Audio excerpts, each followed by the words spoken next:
Drama serial Ehsan फरामोश love मोहब्बत और romance की कहानी के गर्द घूमता है। मोमना इकबाल ने फलक के किरदार की तस्वीर कुशी की, एक ऐसी लड़की जिसकी तारीफ बहुत से लोगों ने की है लेकिन अपने आसपास के लोगों के साथ मुस्तकिल तौर पर बदसलूकी की है।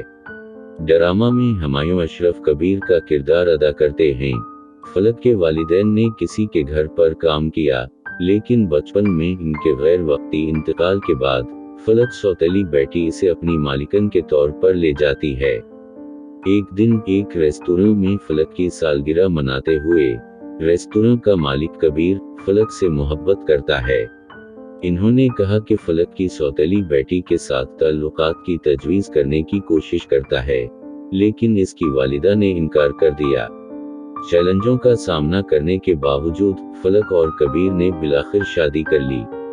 शादी के बाद फलक कबीर के साथ बदतमीजी बर्ताव करता है, जो अब इसे अपनी भाभी समझता है और इसे अपनी मां समझता है।